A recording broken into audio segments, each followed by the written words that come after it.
Good afternoon, everybody. Christine Barconi here in our NBC4i streaming center. Happy Tuesday. We are 6 weeks away, if you can believe that, away from the general election in November. And today is National Voter Registration Day. We have 14 days left in Ohio, well, 13 kind of, if to get registered to vote. And there are so many ways to get registered to vote, and that is so important. Joining us right now to explain the importance of it is Franklin County BOE spokesman, Aaron Sellers. Thank you so much for being with us today. How big of a day is it for you guys today, Aaron? Well, every day is a big day for you guys leading up to November. Right. Well, thanks for having me. Of It's, course. it's great to be with you. Yes, obviously, and I don't even know what we are, 43 or 44 days out from the presidential election. So we've been busy with the primary that never ended. We've been at this for almost, what are we, nine or 10 months at this point. So obviously today is an important day, National Voter Registration Day. It's a way that we can get the message out to voters who have moved, changed their name, moved into the state, moved to a different county, moved across the street. It's important to update your files with Board of Elections so that when you go to your location, whether you come here or whether you go to one of our 324 voting locations, there'll be no issues. You'll vote a regular ballot and you won't have to vote a provisional ballot. Yes, it is so important. This year, especially, you guys are going to be extra busy. Are you anticipating more mail-in voting than ever before, or absentee voting? Pardon me. Yes, for sure. As through yesterday, we have approved 207,000 absentee ballots requests. So that what that means is that those have been approved, they've been verified, all the information that the voter needs to provide has been provided, and it matches what we have. And on October 6th, those 207,000 will be mailed out to voters across the county. So we've got we've had a total of about 254,000 people that have requested. Some of those are in different stages of the process. There's also quite a few duplicates, just because people were doing this prior to the mailing from the Secretary of State's office around Labor Day. So some people just said, "Hey, well, I'll fill this one out too." So there are some duplicates in that, but 207,000, that's a big number. We certainly think that it'll go a little bit higher. Just to give you a little perspective, in 2016, in the presidential election, we mailed out a total of 152,000 ballots. So people are heeding our message of starting early and voting by mail, and so we're excited. Yeah, it's certainly going to be an unprecedented election, and you guys are getting ready there. So people who do choose to vote absentee this year, whether they can't make it to the polls on election day or during early voting, they're able, and I think this is really cool, to track their ballot, right? Yes. Yeah, tell me about that process and how people can do that. So we've had this for several years now, and it's with a partnership, Ballot Tracks. I think they're out of Denver, Colorado. If you go to franklincountyvotes.com, you can sign up. It's going to ask you a little bit of information.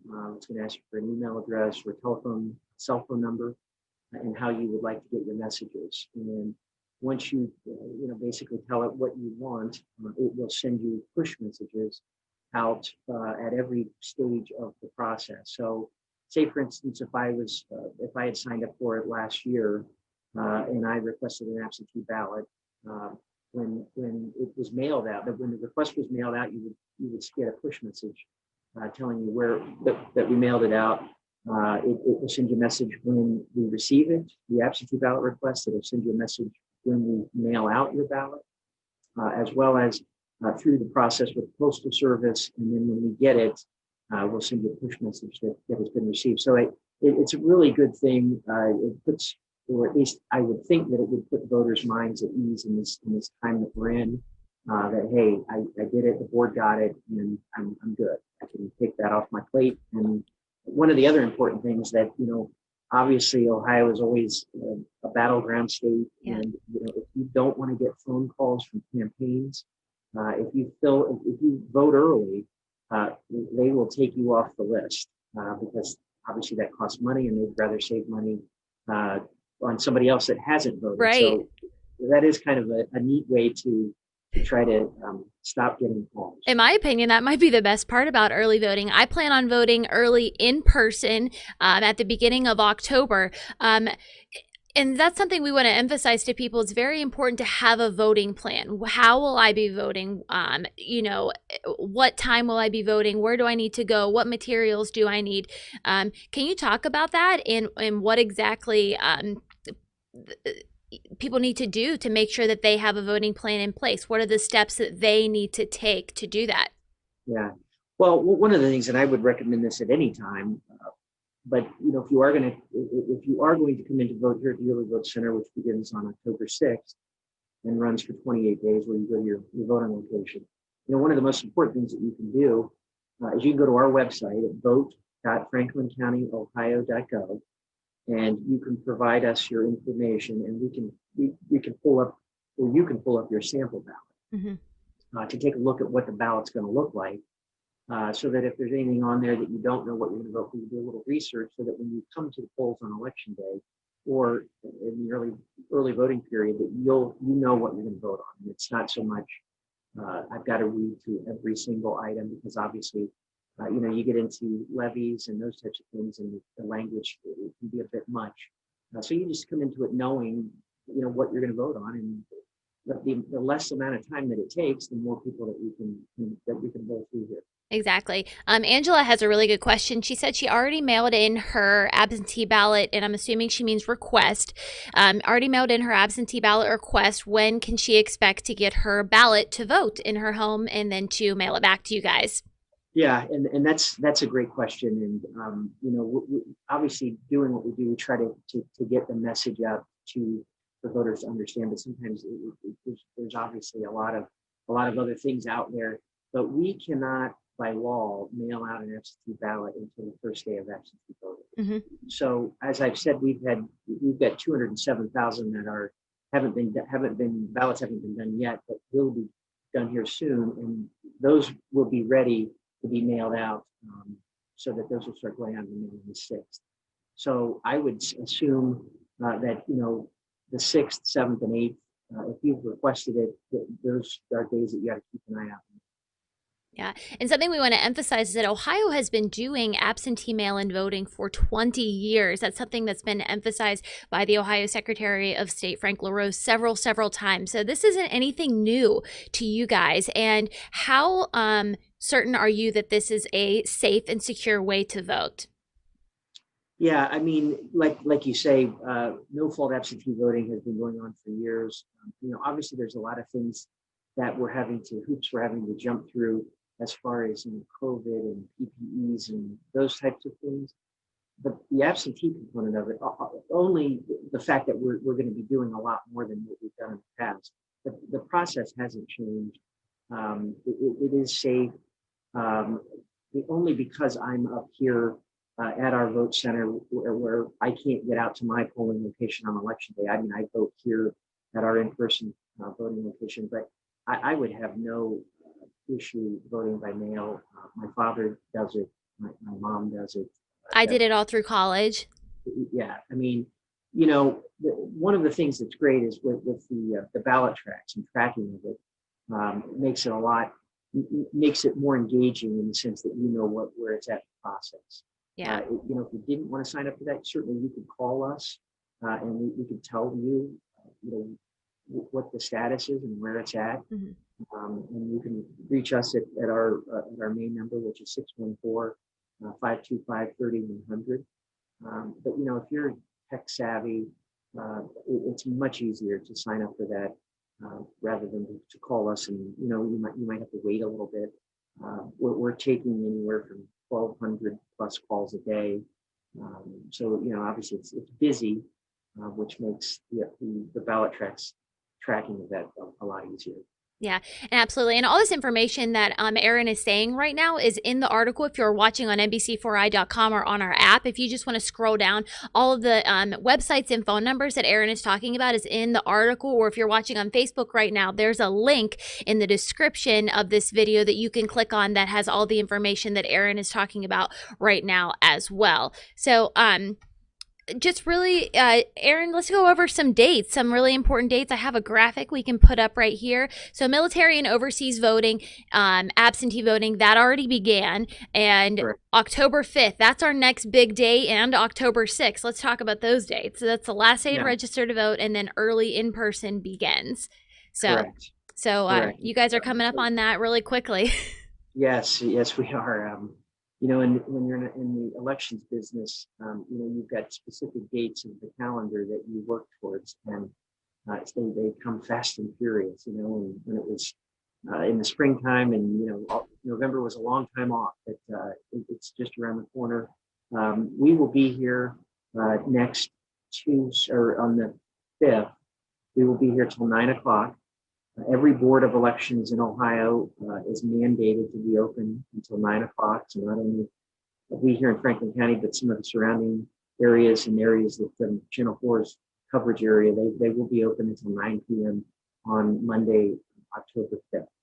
Yes. Then that you turn the page on the 5th and the 6th at 8 a.m. We will be voting. We will be voting here at our early vote center, as well as the other 87 counties, but that'll be the first day of early voting will begin that day. Yeah. So not only will that happen, but we'll be mailing out the hundreds of thousands of absentee ballots to voters throughout the county. So you can expect, if you did request a ballot already to mail in for absentee voting, you can expect that, starting after, October 6th, probably in that week or so. If people do not receive their ballot in a timely fashion, if it has already been requested and approved, at what point should they call you, or at what point should they worry that they might not be receiving it? Well, what I would do is if 6 days goes by and you knew that you were supposed to be getting a ballot, I would reach out to us. We'll get with the folks in the absentee department, and what we can do. And again, this is why doing this early is a lot more conducive than waiting to do this at the end, because it gives you more time. Because if there's one thing you can't get back, it's time. So if somebody's requested an absentee ballot and it's processed and the ballot's mailed and you don't receive it, if 5 or 6 days goes by, I would certainly call into what we can do is we can spoil the first ballot that was mailed and reissue a second ballot to send out to you. Unfortunately, we can't. Some people question, well, hey, I didn't get it. Can I come up to the board and get my ballot? Unfortunately, we can't do that. It has to go out in the mail. But again, if you're doing this in enough time, there's plenty of time to. Yes. Yeah, you'll have the whole month of October, which is really good. So I don't know if a lot of people may be voting early for the first time ever. If they do want to vote in person and early, tell everybody, because I know at the Franklin County Board of Elections, you guys have a huge facility. It's very conducive for social distancing. Talk about the measures you guys are putting in place to make sure everybody is spread out and staying healthy, not only voters, but your poll workers as well. Yeah. So anybody and certainly thank you for that. We moved up here, I think 5 or 6 years ago. It's huge. We used to be downtown, and we've certainly got more room to process. And for instance, in 2016, we voted about 86,000 people in that presidential cycle. And we're certainly preparing to do that, if not more. Time will tell. But if you have come up here and voted in past elections early, it will look a little different. The actual room that you voted in, we're not going to use that room. We're going to use a couple of the other rooms, and then we're going to feed people into our warehouse so that we can properly social distance. We've got about 150 some odd voting machines, and obviously we'll be socially distancing them about 6 feet at least. So we will have about 68,000 square feet of total space that we'll have for our early vote center. So we think that we're in the process of getting it set up right now. And we think that it's going to be pretty cool. Yeah, I mean, voting myself early in person for the past 3 years since I've lived in Franklin County. Um, I can't imagine an even better process than you guys already have, just to compliment you guys, because even if you do show up on a day where there is a line, like you said, you have more than 100 voting machines in there, and it is quick. You are through the line very, very fast. It's quicker than a Chick-fil-A. Yeah, I do know that because we do spend some time in a normal cycle. We're monitoring how many people we're doing an hour, and I want to say that in past elections, in the real peak times, we're voting 700 to 800 people an hour. Obviously, with the COVID, and it may not be as quick as that, but we're certainly going to do everything that we can to get people in and out. That decide to come here. One of the other things as well, one of the things I don't know if it's a good thing or a bad thing, but I've kind of been tasked as the PPE person. And so I've been busy working with county officials and state officials and local vendors procuring PPE supplies. And we are in a pretty good spot. There are some things that we're still waiting on, but we've got that on hand. I think about 150,000 masks. We've got gloves, we've got hand sanitizer, we've got, we haven't got all of them yet, but we're working on screens, kind of dividers, between like roster judges and the actual voters themselves. So, it is going to look different, but we think that we'll be able to pull this off as well as possible and make people as safe as we can.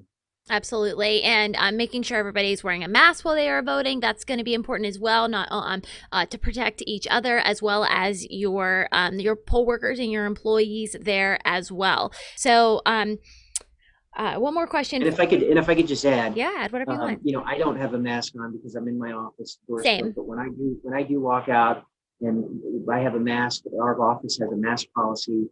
So even if you are coming in, we ask that you wear a mask, and we're certainly going to do that on election day, as well as here at the Early Vote Center. If you don't have a mask, we will certainly provide you one. And to hope that, that there aren't any issues. Yeah, something I'm really curious about for myself as a member of the media. So whenever voting ends, what time is it? 8 p.m. or 7 p.m.? 7:30. 7:30, that's right. When 7:30 hits, on election night, moments later, a huge number of votes are released, and it's people who do early voting and the absentee ballots that have been counted already. And we normally see that number. It's going to be a lot bigger this year because Ohio is one of the states that you guys are allowed to start counting those ballots much earlier. Can you talk about that and how you anticipate that first number? I don't want to say numbers dump, but the first release. I mean, basically, yeah. So the way it would work would be that, and this hasn't changed. Yeah. Some states are in kind of handcuffed, but unfortunately for Ohio is kind of ahead of the curve on this. In past elections, we had to wait until 19 days to the election before we could begin processing absentee ballots that have been returned. We are now able to do that as soon as they start coming in, which is great because when you're dealing with hundreds of thousands of ballots, there's some labor-intensive things that go into to getting to processing those. I certainly won't worry with the details, but I mean, there's all kinds of things. Obviously, there's verification of the ID envelope. There's the separation of the envelope from the ballot. We have to de-stub them. We try to flatten them out as flat as we can because that helps them go through the high-speed scanners. But to your point, once all that gets done, we'll be able to do these things, and on election at 7:30, we'll be able to hit tabulate, so that at that point, everything that we've done until, from when we start. That's got to be satisfying for you guys. Well, yeah, but it'll be great when the evening's over and we have the unofficial results and we can take a deep breath. But so when you start seeing reports, and obviously members of the press, and I love them all, but they obviously would love to have results by the 11 o'clock news. That's probably not going to happen. But we will have a pretty good mosaic from the absentee component, because anything that we receive, say from November 2nd back, whether it be in person or absentee mailing, those will all be reported at 7:30. One of the hiccups, not so much a hiccup, but one of the things in the last cycle, we weren't allowed to report stuff at 7:30. The Secretary of State didn't want numbers out until the unofficial results were out. So that was a little bit different, but this cycle will be reverting back to, unless there's a change between now and then, which I don't anticipate. Yeah. We're reverting back to what we've done in the past, where at 7:30 we're reporting, and that's all absentee stuff. Now, how are you guys on? I just wanted to get this question in, and then I'll let you go. I'm monopolizing so much of your time. How are you guys on poll workers for poll stations throughout the county? Are you guys still recruiting workers? Do you still need them? What are the numbers looking like for that for you guys? So, this is a tricky question, because we are in a good spot. We've had phenomenal response from the community, from our government partners, from our community partners, from our friends in the media. Good job, Franklin County. Our bar association, the CPAs Association. We've received over, and it's over this now, but 2,000 people that have reached out to us that said that they would be willing to step up and become poll workers. So almost so many that it's been difficult for us to whittle through those, to reach out to them, to let them know that we've got their information and we'll be in touch with them. But we're gonna need about, to be what we would consider fully staffed, about 45 to 4,600 poll workers throughout Franklin County on election day for our 324 locations. There will be some additional staff, what we call kind of a sanitation crews, greeters, other people that are helping manage to make sure that lines are socially distanced. I wouldn't say that we're at the 4,600 number yet, but we're getting pretty close. Excellent. But I always say with a caveat that, obviously we're dealing with humans. There's a human component to this, and there's still 40 some odd days before the election. So if you are interested in doing that, you can go to the Secretary of State's website, or you can go to workelectionday.com and sign up, or you can reach out to us at the 614-525-3100 number if you'd like to. As I've said in several interviews, the Secretary of State several months ago said that the average poll worker in Ohio is 61 years of age. So obviously we've got a lot of our senior poll workers that are not going to be working, but we've had a phenomenal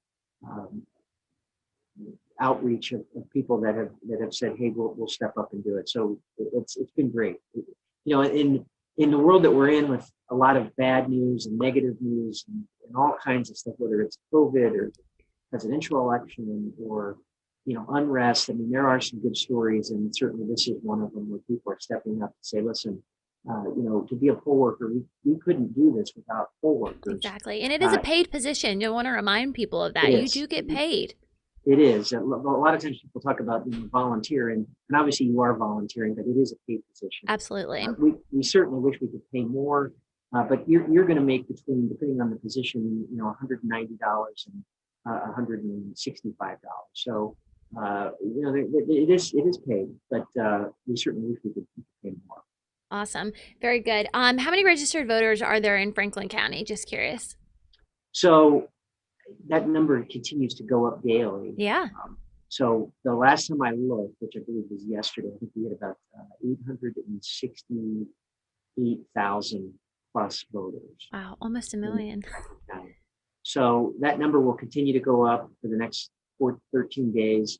And once the close of registration, we will process everything that we got, and then we close it out so that nothing else is being added to the rolls during the early vote period up through election day. And that doesn't mean that people who can't update their address or register to vote, it's just if it's after the 5th, if you're a new voter to Ohio, you would not be able to participate.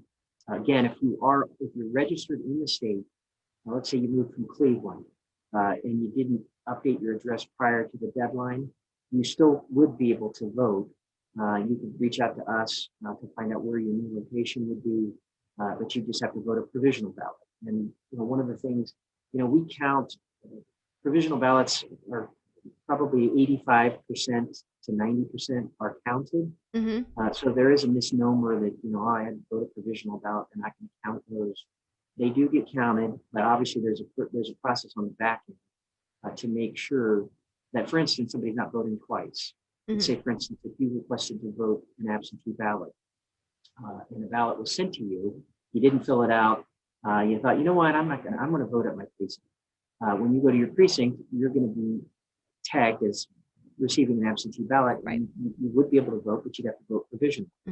The provisional ballots are not counted in the unofficial results because there's a process in the back end. But once they are processed, those that are validated are added to the official election results, and ultimately that's the most important.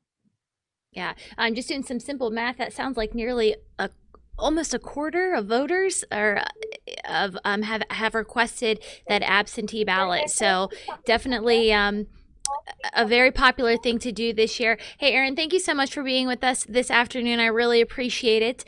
And we'll be talking with you a lot more, I'm sure, over the next 6 weeks. Fantastic. You've got my number, and I'd love to join. All right. Thank you so much. All right, everybody. Thank you so much for watching. We want to remind you guys that we have a call for this evening. It starts at 4 p.m. during First at 4 and goes until 7:30 right here on NBC4. It will be, the phones will be manned by Franklin County Board of Elections volunteers to answer your specific questions. So if I didn't get to a question that you wanted answered, I tried to get to all of them that you guys were leaving in the social media comments. But if you have a more specific question for these Franklin County Board of Elections volunteers this evening from 4 p.m. to 7:30 p.m. Call the number on your screen. That is 844-442-2554 or 844-44 call 4. That is again happening this evening from 4 p.m. to 7:30 p.m. All the information you need about registering to vote is in the description of this video. If you want to click the link there, or if you are watching on NBC4i.com or our app, just scroll down and all the things you need to know are there as well. Hope everybody has a good Tuesday, and I will see you guys here in just about an hour for Governor DeWine's press conference at 2 p.m. Bye.